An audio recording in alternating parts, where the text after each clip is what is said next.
मैं एक गृह प्रवेश की पूजा में गया था और वहां पंडित जी पूजा करा रहे थे। पंडित जी ने सबको हवन में शामिल होने के लिए बुलाया और सबके सामने हवन सामग्री रख दी गई। पंडित जी मंत्र पढ़ते और कहते स्वाहा। लोग चुटकियों से हवन सामग्री लेकर अग्नि में डाल देते। घर के मालिक को स्वा कहते ही अग्नि में घी डालने की जिम्मेदारी सौंपी गई। हर व्यक्ति थोड़ी सामग्री डालता, इस आशंका में कि कहीं हवन खत्म होने से पहले ही सामग्री खत्म न हो जाए। गृह मालिक भी बूंद बूंद करके घी डाल रहे थे। उनके मन में भी यही डर था कि कहीं घी खत्म ना हो जाए। मंत्रोच्चार चलता रहा, स्वाहा होता रहा और पूजा पूरी हो गई। सबके पास बहुत सी हवन सामग्री बची रह गई। घी तो आधा से भी कम इस्तेमाल हुआ था। हवन पूरा होने के बाद पंडित जी ने कहा कि आप लोगों के पास जितनी सामग्री बची है उसे अग्नि में डाल दें। गृह स्वामी से भी उन्होंने कहा कि आप इस घी को भी कुंड में डाल दें। एक साथ बहुत सी हवन सामग्री अग्नि में डाल दी गई। सारा घी भी अग्नि के हवाले कर दिया गया। पूरा घर धुएं से भर गया। वहां बैठना मुश्किल हो गया। एक एक करके सभी कमरे से बाहर निकल गए।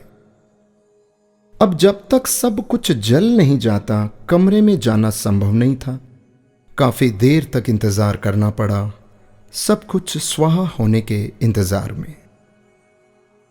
दोस्तों, मेरी कहानी यहीं रुक जाती है।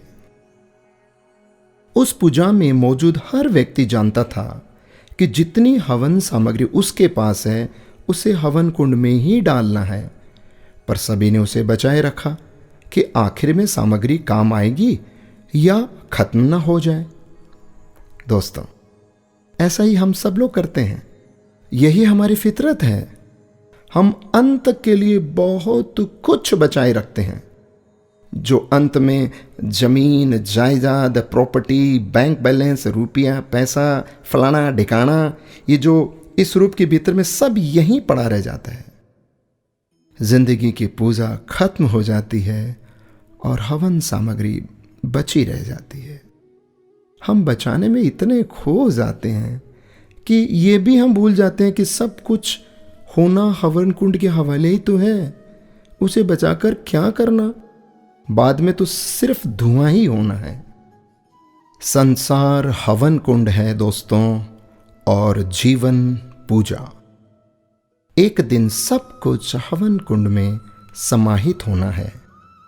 अच्छी पूजा वही है जिसमें हवन सामग्री का सही अनुपात में इस्तेमाल हो, न सामग्री खत्म हो न बची रह जाए। यही मैनेजमेंट करना है। कबीर जी का एक दोहा शायद सबको पता है, दुर्लभ मानस जन्म है, होए न बारंबार, पक्का फल जो गिर पड़ा, लगे ना दूजी बार।